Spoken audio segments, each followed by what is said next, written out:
Good day, everyone. Richard Cowperthwait for Northwest Access TV. Thanks for joining us for another For the Record show.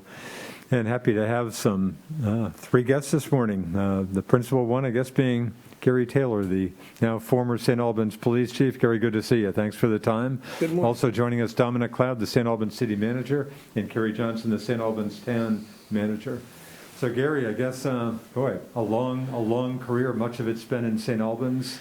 But I guess my question, first one, is this real retirement? Are you gonna keep doing some law enforcement or other stuff? It's semi-retirement. I've already lined up a couple of things that I'm planning on doing in January.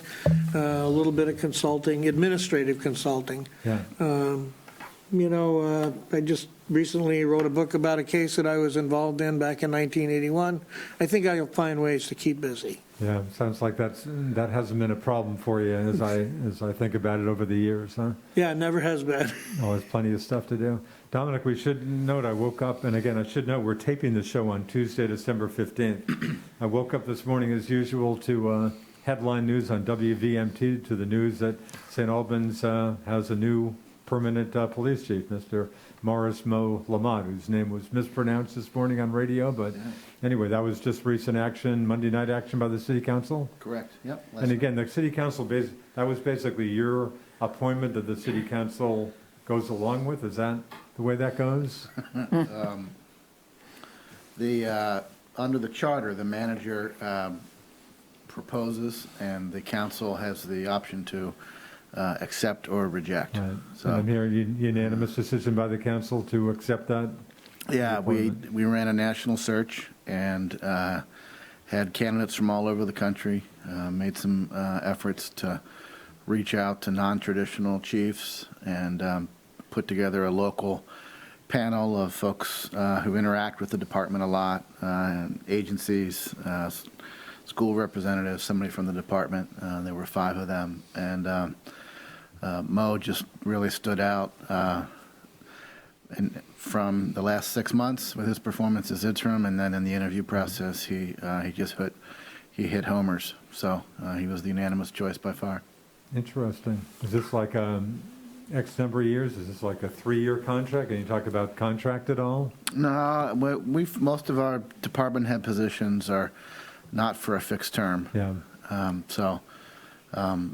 Nobody's job's forever or permanent, but I find that we get better results if they're just hired, like everybody else is. Interesting. Gary, you know Mo Lamont pretty well, I assume. Your thoughts on that decision by the council? Well, I'm proud to tell you that I recruited him when he retired from the Vermont State Police. Of course, he used to be a commander of the VSB St. Albans Barracks. Yes, and I've known him for, 2.5 decades. I join you in congratulating the St. Albans community for selecting him as the next chief. Interesting. Kerry, do you know now new Chief Lamont at all? I've worked with him for the past few years and been, like Don, my recent experience has been wonderful. Well, so. Obviously with City PD still having coverage in St. Albans. Absolutely, and congratulations, and I'm happy to work with someone like that. Gary, let's go back in time. So again, 1985 is when you came to St. Albans. 2005 I came to St. Albans. What did I say, 19? Okay. And again, started, I guess just give us some back. I mean, a long career in law enforcement, starting with Essex, or am I way off on that? Yeah, no, I started in the United States Air Force as an LE, and then with the Vermont National Guard, and then I worked at the airport for a year, went to the Winooski Police Department, left there to go to Colchester when I was recruited to go to Colchester Police, and they formed a new police department in Essex in 1980. And I was recruited to be part of the new police department where I stayed for 25 years. When you say new, there had been a police department? Yeah, there had been a Junction Police Department, and they decided to abolish the Junction Police Department to have a town and Junction Police Department combined. So I think they went from 9 or 10 police officers to 19 overnight. Right. And the first day was my birthday, July 19th. Really? So it's ironic, but 1980. And I came to St. Albans in 2005 And again, At- Brian Searles, I wouldn't have remembered that. Brian Searles was the then city manager. Yes, I'd known Brian for a number of years. Actually, he was kind of secretly my mentor, the guy that I would talk to about, to get advice about law enforcement. He was involved in law enforcement. When I first got involved, he was a South Burlington police officer, then a sergeant, lieutenant, then he went to the police academy. I think he went back as the chief of South Burlington, and then under Howard Dean, I think, he was a commissioner, though I'm not sure. I think it was, I think it was Didn't he become Department of Public Works. I don't, Transportation secretary along Yeah. the way for maybe under Howard Dean? yeah, he had a number of different positions, Yeah. but I had a lot of respect for him, and he encouraged me to apply. Ironically, I remember saying to him, I don't think I want to be a police chief. I've always thought of chiefs as kind of suits, talking heads, if you will. And he said, great, because this is the perfect opportunity for you to change that. And, I suspect a lot of good leaders have used that line on people. But I decided that I would make a commitment and do it. I guaranteed him that I would stick around for 5 years. That's what he wanted, minimally. And if things were good, I would stick around beyond that. And I stuck around for 15 years. Wow. That's right. So Dominic, you kind of inherited Gary Taylor. Sounds like it's been a good relationship. It's been a great relationship. When Gary really humanized the police world for me, and one of his great strengths was being able to translate back and forth between the boots on the ground and City Hall and the council and myself. And that's a pretty unique skill, to be able to fit comfortably in each of those worlds and be welcomed in each of those worlds and communicate back and forth. And a lot of his success was due to that ability to manage in multiple directions. Interesting. Carrie, any thoughts on your relationship with the former chief? I've had a wonderful relationship working with Gary. I knew him even before he was police chief here. I really appreciated his outreach as far as public safety in general went. We did, often I think it's something we forget, and Dominic and I'm sure are aware of this. We're busy. We triage our time every day. So public safety sometimes gets put on the back burner, and you're like, okay, that's other duty as assigned. But Gary always brought it forward, and in fact, organized monthly emergency management meetings, which, I appreciated, because especially when I was a new manager here, I lived in St. Albans for a long time, but I did not know all the players. So in a non-emergency, non-threatening manner, we all got to know and rely and trust each other a little bit more, so that when an emergency did happen, we kind of just seamlessly moved into that mode. So really appreciate those meetings, and I hope they continue. Carrie, I was walking with a friend at the St. Albans Bay Park yesterday, where I walk pretty much every day, and mentioned I was interviewing you folks today, and she said, hey, credit the chief. She was very impressed with what she termed kind of you're in the department's enlightened attitude towards the huge opioid abuse issue. You want to talk about that at all? But she thought you folks did a pretty good job with what remains such a tough issue. Well, I appreciate the acknowledgement from her about that. I would tell you that probably by about 2008, we recognized that we had a problem, maybe before anybody else spoke out in the state, because initially there was kind of some back and forth about, is this the sort of thing that we want to talk about publicly? And the decision was made that we did, and we held a couple of public forums. And I can remember we had overflow crowds at both of those forums. And we started to do things to try to get ahead of it. We worked with Fred Holmes. I worked a lot with Dr. Fred Holmes. I had gone to Massachusetts and seen this drug take-back program. There wasn't anything like that in Vermont at the time. And I came back, and we decided we would implement that. And I recall getting calls from the Vermont Environmental Organization worried that we were going to somehow decide to dispose of these things through our public wastewater. Really? And the truth is, it was the hospital that agreed to step up and take the drugs that we took in, take those back. Because they have a program already where they send those to a large incinerator through a bonded company. So they were the volunteer on that side, and we were the very first. I remember testifying at the legislature with Dr. Fred Holmes about how important it was, and we never turned anything away. You know, we did only want to take opioids, but the reality is we felt that if you turned anybody away, people would balk at the program. So we took whatever they dropped off, and oftentimes what we discovered is, particularly the surviving spouse, if you will, or partner or family member who'd just gone through a hospice program, they would suddenly show up with this grocery bag, if you will, of things that their spouse or loved one had taken before their death, and they didn't know what to do with those things. So we would take them. And some of those things were not controlled. So they were controlled, but they weren't opioids. They weren't the sort of thing you were worried about being on the streets.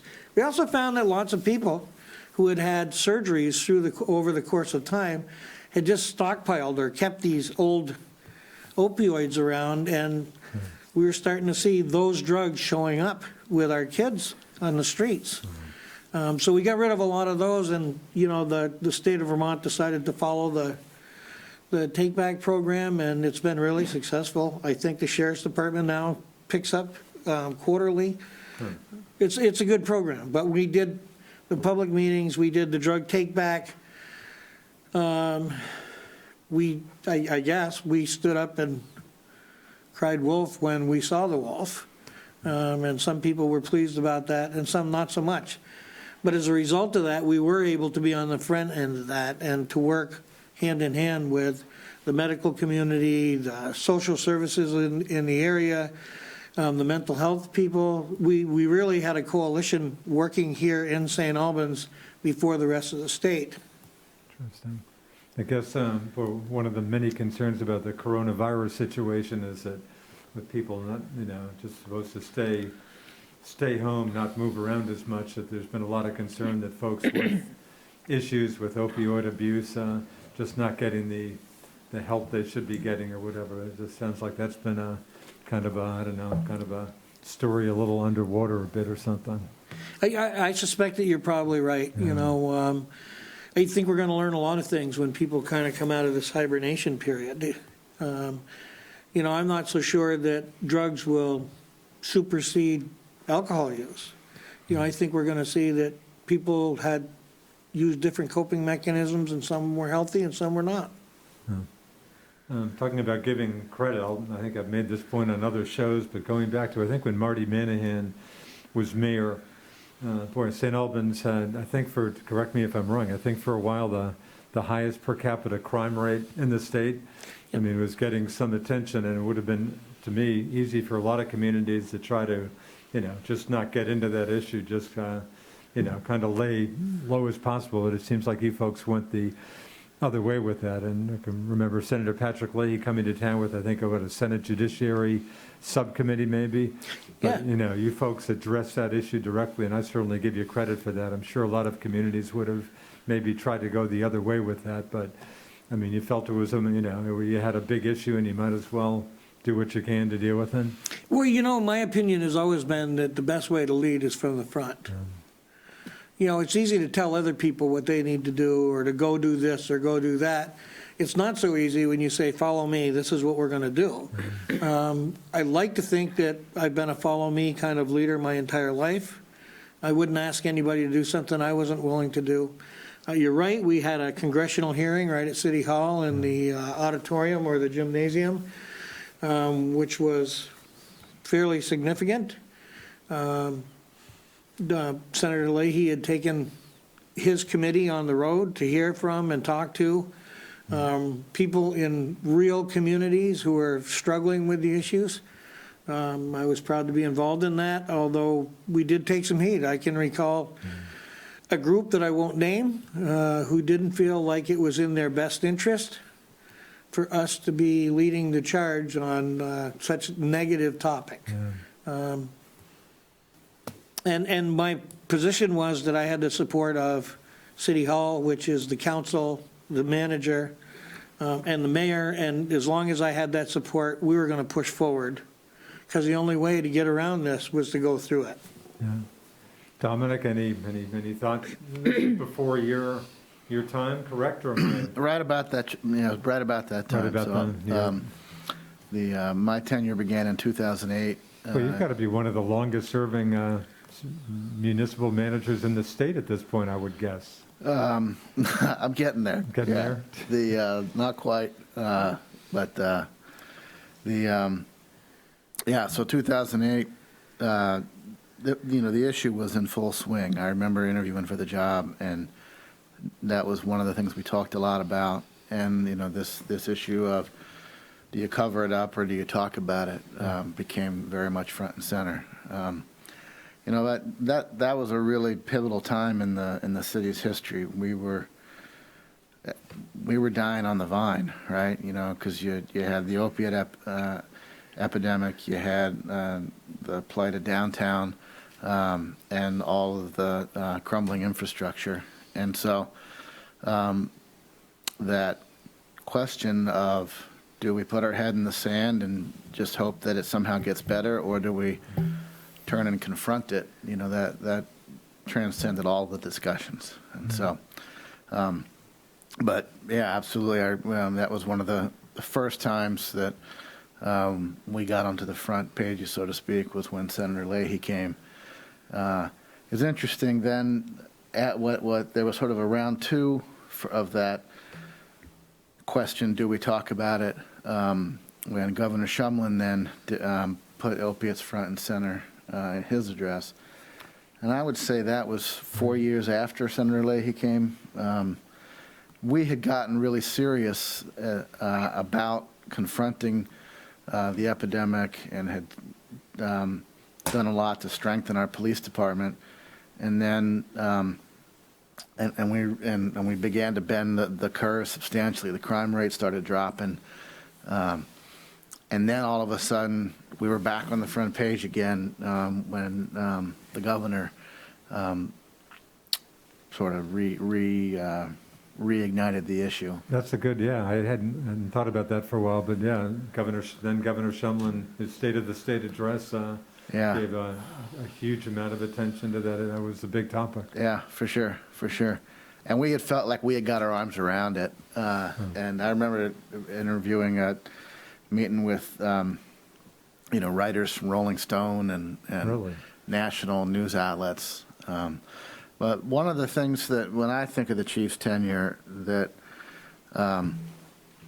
stands out for me is the creation of the street crimes unit. There's countless examples where Gary really became our chief innovation officer and was looking at national trends and bringing them to Vermont. And then there's other ones where he was creating them by himself and implementing new programs. And the street crimes unit, I think, is a really good example of that, where it wasn't rocket science to say, if you want to put the laser focus on drug crimes, then you need a dedicated team towards it, right? I mean, that's one of Gary's strengths, is calling a spade and taking a really basic idea that anybody can understand and then doing it. So. And Cary St. Albans City, of course, has supported that, and St. Albans Town as well, the street crimes unit, the extra funding for that. We did. I mean, it was somewhat controversial. I'm not going to get into all that, but I think I appreciated that effort. And honestly, Gary was pretty forward thinking with just sharing the information, copious amounts of information. It didn't have to be mysterious, but this is what we're doing. And I think the feedback I received was other communities were feeling it, because in fact, we were making a difference in pushing some of that out of our communities. I don't know that you can do that long term, but it did help. At least it made them think for a moment about making St. Albans City and town their home, or maybe they should go somewhere else where they're less welcome. The street crimes unit is still with us, correct?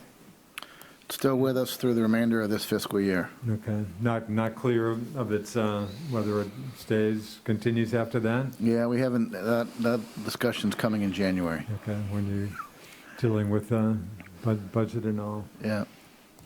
Chief, certainly the department, when St. Albans City PD picked up coverage in St. Albans Town, obviously meant for a bigger department. Of course, that situation ending pretty soon, June 30th, with the Sheriff's Department kind of retaking command in the town. But any minus, a bigger department, that certainly changed your life as chief. I mean, that sounded like with many more people to be dealing with. Any mix, or were there mixed emotions about that? Do you think in some respects, St. Albans City going back to a smaller department may be easier to deal with, or any thoughts on that? Or was that a totally good move to, get more terrain to cover? In 2011, we started policing in the town, and we policed in the town for a decade. Yeah. And what I would tell you is, when I took the job here in St. Albans, the police department really kind of needed to be reinvented and reinvigorated, if you will. And Brian Searles and I spent some time talking about how we might accomplish those things. One of the problems with a small department or a smaller department is you don't have as many opportunities for prospective employees. So with a little larger department, you can give people an opportunity to do something other than chase taillights on the midnight shift. That's kind of the street jargon for working rotating shifts every day, every night, holidays, weekends. So it was a good thing for the department. It was a very good thing for the police department, and it was a good collaboration. I moved to St. Albans from Chittenden County in '85. I lived in the city initially for 2 years, and then I bought a home in the town, and I lived there for 18 years. And then I moved back into the city for a handful of years, and then I moved back into the town. And you plan to stay around here? You're not heading out to the southwest or anything? Well, I'd like to go to a little warmer climate when it gets cold here. But the truth is, through the years, what I had discovered is most people who live in the community, whether they live in the town or the city, really don't see the jurisdictional boundaries. And when people start breaking into cars on Lake Street in the city, they don't stop because they suddenly got to the town line and they don't want any part of that. That follows them. And I think the idea behind doing zones, which I had brought from Essex, where we did that in the town and the village, was to make sure that everybody felt like they were treated the same. The problem with having a designated town patrol and a designated city patrol is whether it exists or not, people believe that different groups get treated differently. And somebody might get more attention than somebody else. And the way that we broke up the town and the city, because it's easy if you look at a map to see that the town is kind of a big donut, and the city's the donut hole in the middle of that. So we turned it into quadrants. So your assigned area included town and city, and you didn't treat anybody differently. Everybody got treated exactly the same way. And hopefully, that was top shelf, that you treated people good, and we could take great pride in who we were and what we did. And I think it was quite effective. There was certainly some resistance in the town, especially when the city got that contract. Initially, I can tell you, the first contract was not always a day at the beach, if you will. Life was much easier for the chief when he was just the chief of the city police department. And I should note that City PD also has coverage in Highgate these days. That's true, and that also increased areas of responsibility, and along the way, I took responsibility for being the administrative leader, if you will, of the police department, the fire department, and emergency management, and our dispatch center, our regional dispatch center. So obviously, if we were smaller or had fewer things to concentrate on, my job probably would have been a lot easier. Yeah. But I haven't always chosen the easiest route. I like the route that is good for everybody. Yeah. And I think that every day that I read something bad or hear something bad about an event that has occurred in this country, I'm ashamed and embarrassed. You know, the one thing I do want to say, though, is we live in a difficult time for a lot of reasons. And it's easy for people who've had a gripe or a complaint with the police department to jump on the bandwagon now and to basically say we're all bad. But the truth of the matter is there's almost 1 million of us in this country.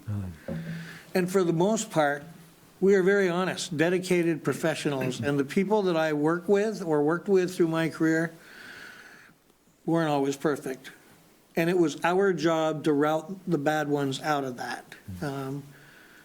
But I think that the most dedicated people I've ever worked with are people who had skin in the game, who are invested, or vested, if you will. And I always tried to pass that on to the people who work for me. The problem is, the common denominator there, of course, is people, individuals. They're not perfect. Yeah. And you do the best you can, given what you have. And you hope that you make good decisions every single day, and you hope you set a good example. And when you discover that you have a problem, you have to turn and face it, just like the opioid problem. You have to stand up and count that. And of course, St. Albans Police Department has had its issues, got some real bad publicity with excessive force issues, and again, nothing, other departments everywhere run into the same issues, but he got some real bad publicity with that. And I guess there have been changes. Again, there's no system's going to be perfect, but is the hope that in the future, less problems like that will surface with better hiring, Chief? Is that possible? Or? Well, here is the dilemma that all of us face, or everybody who's been in law enforcement, is the pool of candidates has shrunk. I bet. And with everything that's going on, I would tell you that it's shrunk even more than it was before. I bet.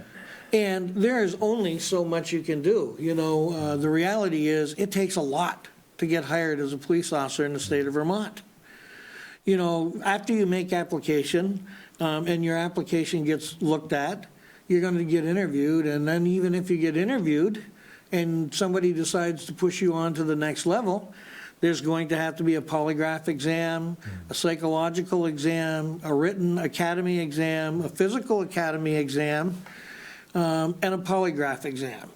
Wow. We were doing polygraphs in St. Albans when some communities were not. Really? Because certainly you could hire more people if you didn't do that. But we didn't want to take a chance and have somebody slip through the cracks.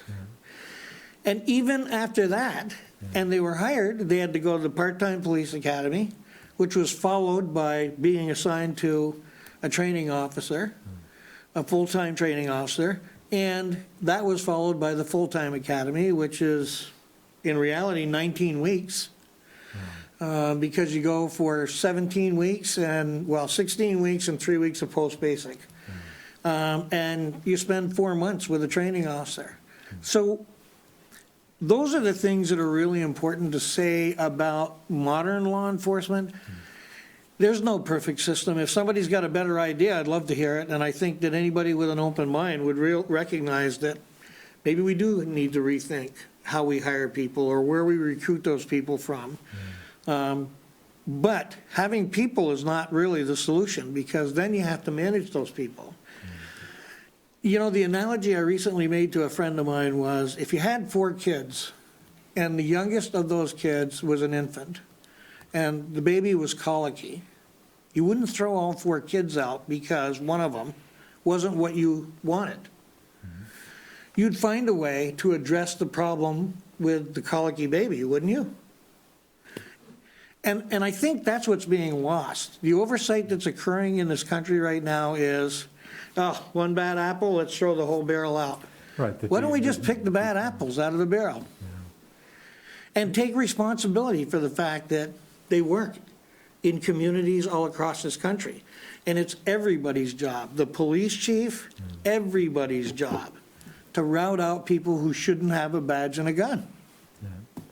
Well, given the, again, just the climate around the country, the defund police initiatives and places, can you picture if you were a young person now, do you think law enforcement would be the last thing you'd want to get into? Or hard question, I guess, but. Yeah, it's ironic you asked me that because I stopped off at the police station to congratulate the new police chief this morning.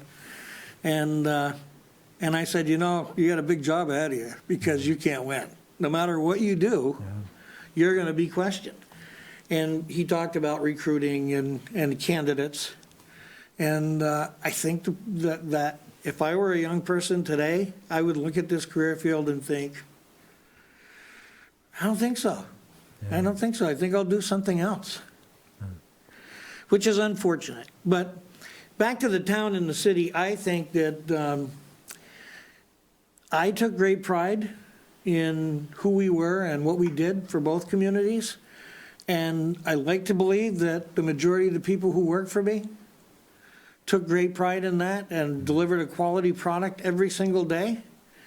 And they were creative. There were lots of other things that we did, initiatives, like if you remember, probably around 2009, we started to see gangbangers coming in from the big cities and bringing their drugs with them. That was their connection here. And of course, everybody's related to somebody, so that was the hook.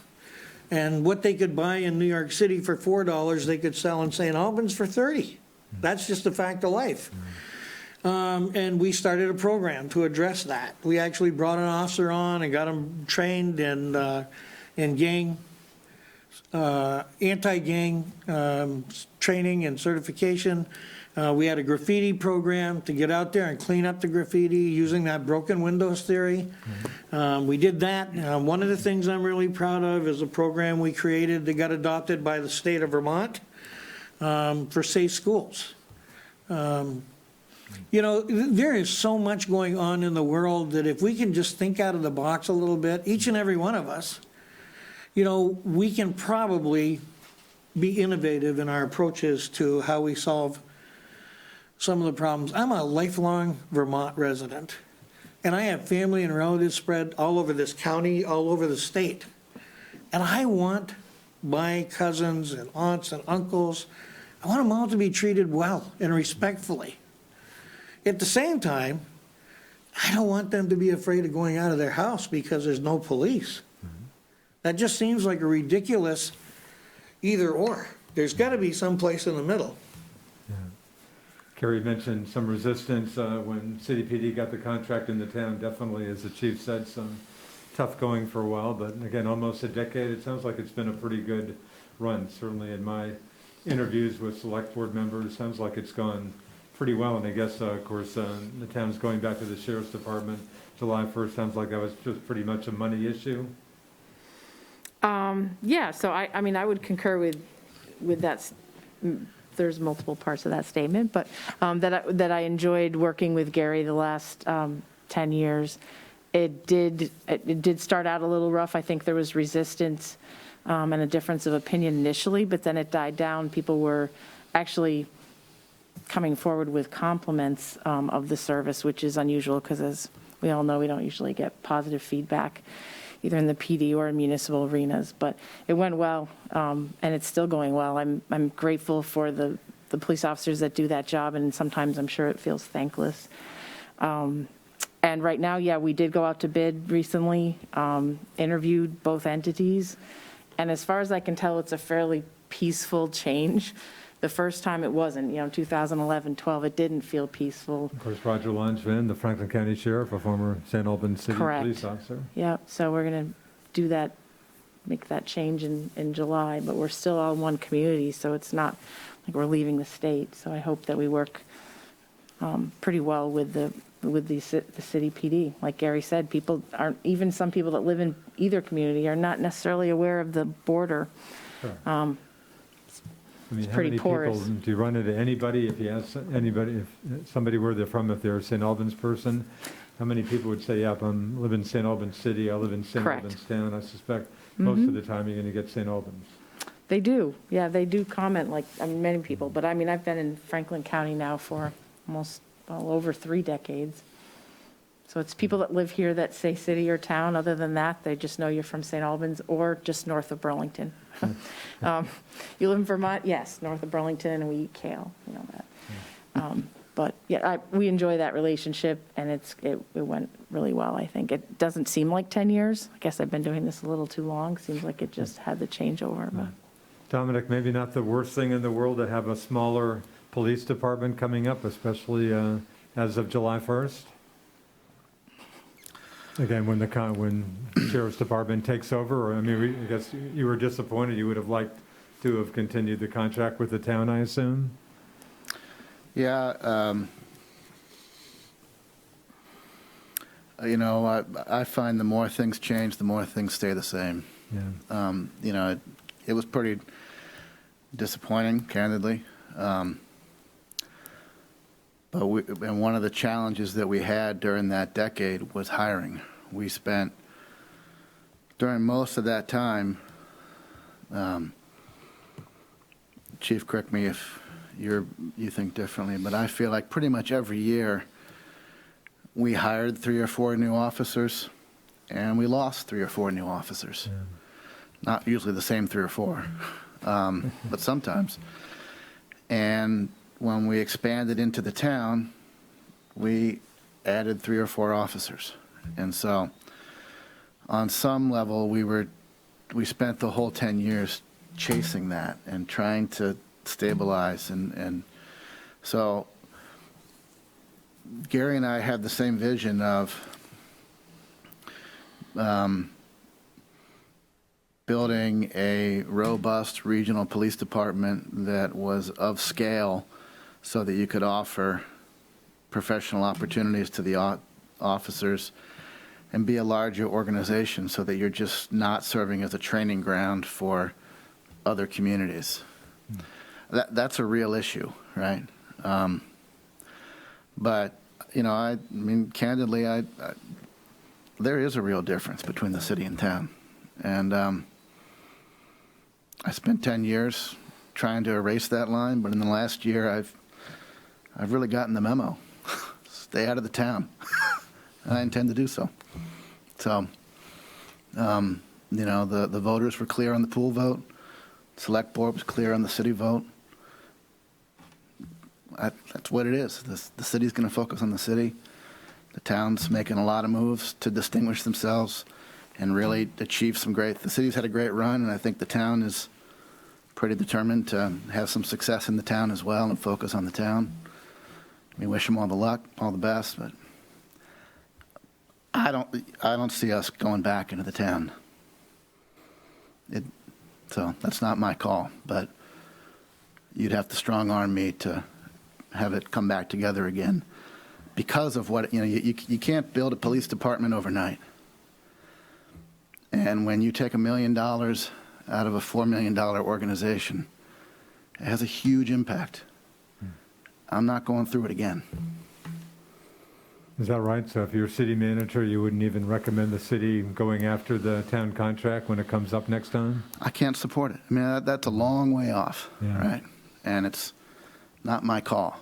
It's the city council's call. Yeah. But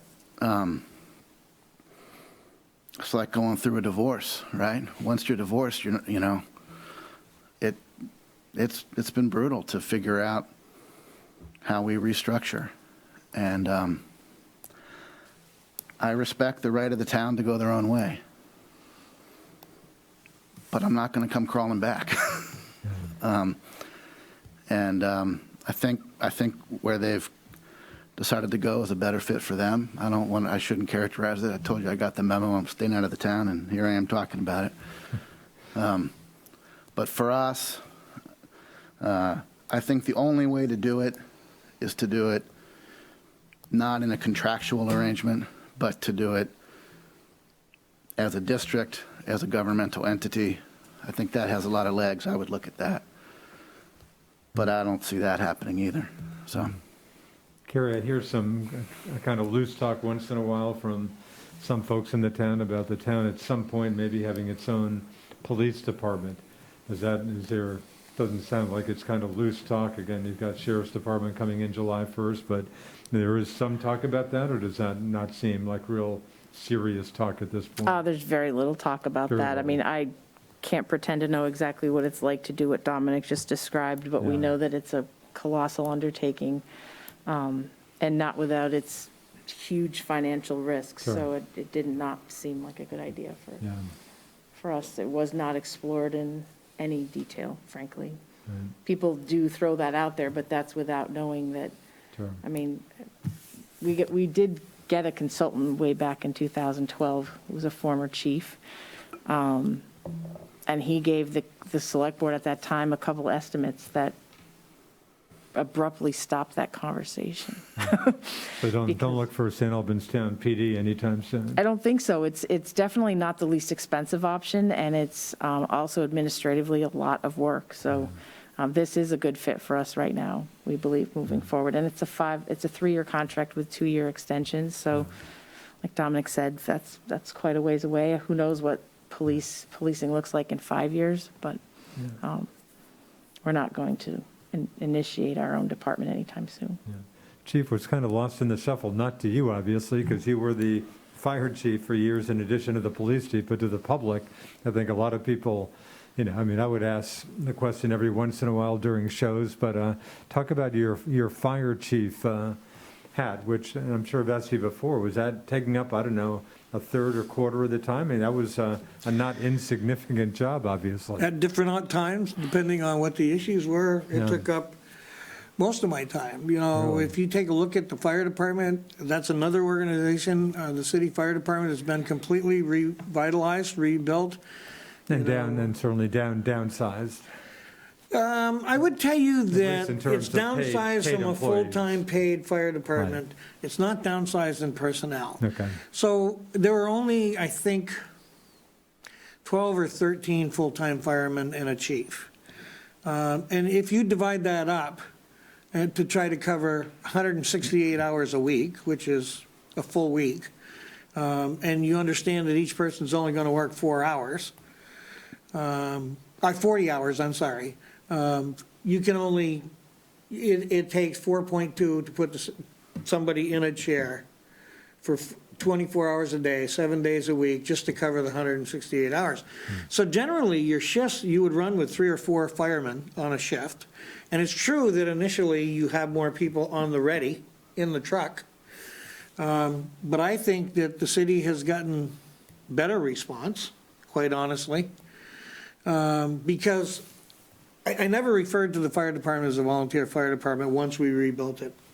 We had full-timers and part-timers, but everybody got paid. And we paid a respectable hourly wage to make it worth people's while. And I would tell you the same 8 to 12 people would consistently show up for everything. And we built a relationship with the town where we called it first call. If we rolled on a structure fire in the city, our first call was to the town and they rolled. And if the town rolled to a structure fire, they would call the city and we would roll to back them up. I remember one structure fire in particular on Federal Street. We had 32 certified interior firefighters on the scene in the first 20 minutes. Wow. Burlington can't put 32 certified interior firefighters on the scene in 20 minutes. So I would tell you that we've got all new apparatus in that fire department. We've got all new air tanks. We've got all new gear for the firemen. We have good leadership in the fire department. We have that follow me attitude rather than you go do that sort of thing.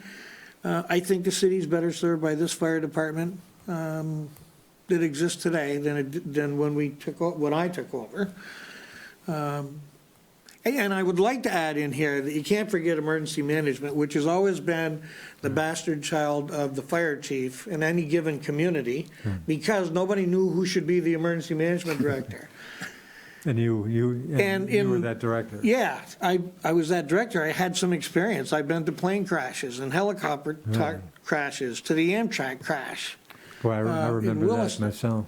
And I'd gotten a lot of training through the years, and we built a team, a cohesive team that was comprised of town and city firefighters and police officers and public works. You know, people forget whose role it is when a major emergency happens in the community. It's everybody's role. You know, the reality is, we built a cohesive team where Public Works personnel would put sawhorses across the road if we had, for example, God forbid, some type of shooting, mass shooting event, or some type of major incident. And it was everybody's job to make sure that nobody walked off the dock. So if it was a fire incident, then the police should be supporting the fire department. If it was a police department, the fire department would support the police department. And Public Works is those are the dependable unsung heroes that we call on all the time to do the things that will never get them on the front page of the paper, that will never get them a medal or an award, but they do it. And they do it almost voluntarily. They're being paid, but they agree to do it. And we rely on them heavily.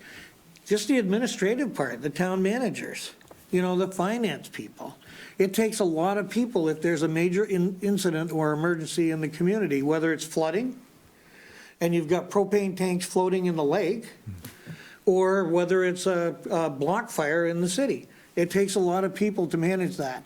And what I'd like to think is, over the years, or at least during my tenure, we collectively put those skill sets together, and we collected them from anybody who had anything to contribute, including the major manufacturing operations and the hospital. Everything that was significant in this community was involved in our emergency management planning, and the fire department played a key role in all of that. Dominic, did this guy turn in a decent job as fire chief? Okay, I think just a lot of people just not on their mind. I think of Gary Taylor as the police chief, but again, obviously a second or other important jobs. Yeah, without a doubt. You know, Gary took that fundamental skill he has of connecting with people and taking broad aspirational things coming out of city leaders' mouths and putting them on the ground and making it happen.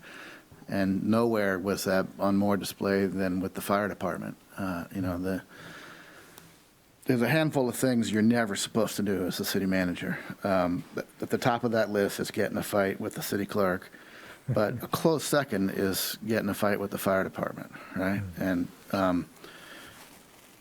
as I mentioned, you know, our back was against the wall. We needed to restructure our fire department, and I couldn't sell that from City Hall. You know, you're going to have this guy from Essex with a fancy degree move up here and tell us how to do our fire department. You got to be kidding me. But Gary could sell that. And so, but I don't want you to think that it was all us, you know, coming up with the ideas and then giving it to Gary to, it was very much an iterative partnership where, you know, I knew that we were spending $1.2 million, I think, on the fire department, and we needed to get that down to $250,000. And there was a lot of collaboration with Gary about, well, okay, how do we do that? How far can we go with our part-timers? You know, and Gary always talked about, you know, his show me there was never a hill that he didn't say, I'll take that hill. And if anything, you know, one of my regrets over our 10 years is sometimes I got too reliant on that. I knew that he would give it his best to take that hill, and with the benefit of hindsight, I think sometimes I gave him too many hills, and you know, we were just constantly taking on new things and new initiatives, and there's only so much that, you know, one person can take, right? And so, you know, back to that question of a little bit smaller department, I think that's exactly a great fit for us at this point in time. It's certainly where the city council's at, and you know, trying to serve as the emergency management director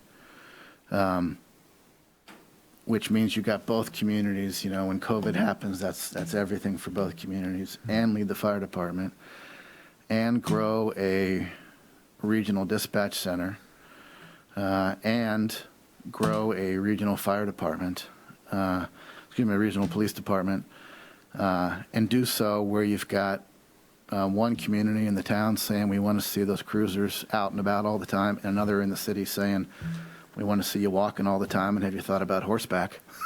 That's a pretty tall lift, right? And, you know, when you've got, you know, you got this running back you just keep giving the ball to, you keep giving him the ball time and time again. So that's, you know, that was our strategy. So he'll definitely be missed. Okay, we're down to about 7 minutes. Again, we could talk for hours here. Highs and lows, what are maybe some of your best memories? What are you maybe most proudest of as St. Albans police chief? I'm proudest of the fact that we were able to rebuild the police department, that we built an organization that is respected and mutually respected by other law enforcement professionals in the state, which wasn't always the case before that. I'm proud of the fact that we were innovative and, you know, technology, we use technology to the best of our ability. I remember when we were invited by NHTSA, stepped in and invited us to participate on a national level in a program called DDACS, Data-Driven Approaches to Crime and Traffic Safety. We were the small model for the United States. We were one of the most successful. As a result of that, you know, I had an opportunity to travel with NHTSA to a couple of communities, one in Texas and Oakland, Colorado, Maryland, to talk about how we were approaching crime issues when they were at their peak. You know, we kind of put ourselves on the map when we participated in that program. That's really important. Just the appearance of the officers, I think they're very professional appearing, although I guess that's not attractive any longer. We're thinking, I don't know what the future looks like for them, but I will tell you that I have been on a rescue squad, I have been a fireman, I've been a police officer, I've been involved in emergency management, I've been deeply involved in 911 in the state of Vermont. I was the chairman of the board of directors. During my final, I don't even know, I think it was 3 years, it might have been 2.5 years. I'm proud of all that. I've had a great law enforcement career. I'm proudest. There are events that occurred that I participated in before I came to St. Albans that I'm proud of. But I would tell you overall, the last 15 years of my law enforcement career was the most challenging, but at the same time, the most rewarding. I'm grateful to have had a chance to be the leader of the police department and the fire department, to have served both communities, the town and the city, and Highgate. And one of the things I always prided myself on is transparency. You know, when no one else was doing it, we were recording radio transmissions and telephone calls. We had GPS tracking devices in the cruisers so that when people said, I haven't seen a police officer on this road in, you know, 14 months, you could pull the data and say, no, actually, we've been there 3,214 times in the last 14 months. And here's all the times and dates. Body cameras, we're talking body? We went to body cameras before everybody was having that conversation. I guess state police are just now going over to that, I think. Yeah. You know, computers, mobile data terminals in cruisers was unheard of. And we started doing that in 2006, 2007. So I'm really proud of all of those things, but I would tell you that if I've learned anything in life, it's that the two most important things when we get to the other end or the end of the road that we should remember is life is about experiences and relationships. And I'd like to think that I built some really, really good, strong relationships. And the people who really know me know that I'm driven by my desire to try to do the right things and to do them well. And I'm very proud to have been associated with Kerry, with Dominic, with the city, with the town, and the various people who've come. There's been some people who came along who really tried to make life miserable. But we got past all that. It's kind of like raising kids, you know. I tell people all the time, being a police chief is like being the father of a large dysfunctional family. Because you want dominant personnel to wear a badge and a gun, or else they can't go out there and do the job. Anybody who really thinks that they can go out there and make everybody be nice all the time is suffering from a grand delusion. So it takes people who are self-confident, maybe even a little too self-confident. It takes people who can dominate a situation, not in a bad way. And you put all those personalities together and nobody checks the baggage at the back door. You know, all those people working together every day, just getting them to get along and move forward is a good thing. And I guess those are the things I'm the most proud of. Yeah. I'm proud of St. Albans. I'm the goodwill ambassador for St. Albans. Kerry, sounds like, again, a good relationship. About 10 years with CDPD and the chief, sounds like it's been pretty solid relationship. It was a wonderful relationship. I always looked forward to hearing from him, except if it was a night or weekend, because he rarely called with good news then. But I enjoyed working with him, was happy to be a part of that. He taught me a lot as well. Dominic, sounds like you're missing, as you've talked about so well, just a real go-to guy in Gary Taylor here, huh? Yeah, absolutely. You know, he was a real partner in everything that we needed to do to rebuild the city. And, you know, we certainly wish him all the best. He's earned a peaceful retirement, you know, and I'm look forward to reading his new book. I understand there's a sequel underway, so I'm looking forward to the new series of my reading here. Down to about 1 minute. Gary, just briefly, talk about the book a little bit. Down to about 1 minute. Yeah, I for about the last year in my spare time, I've been working on and finally have a book that's been published. It's called A Red Dress. You can get it through Amazon, Barnes & Noble, any of the large book retailers. It's about an actual case that I worked on in 1981. It's called a historical fiction. The book is about the attack and murder on two 12-year-old girls. One survived, one did not. I was a young police officer when that all happened. In fact, I just looked being in Essex. in Essex, yeah. And it shocked the conscience of the country, I think. But anyways, it was almost cathartic writing that book. But in writing that book, I decided I liked to write, and I decided I would write some fiction, and because it's a lot more fun. Well, it sure sounds like you're going to keep busy. That's going to do it for time. Thanks very much to former St. Albans Police and Fire Chief Gary Taylor, St. Albans City Manager Dominic Cloud, St. Albans Town Manager Kerry Johnson. Thanks a lot for the time, Chief. Good luck in the future. Thank you. Thanks to Roger Lindell, our producer, for doing all the hard work. I'm Richard Cowperthwait. See ya.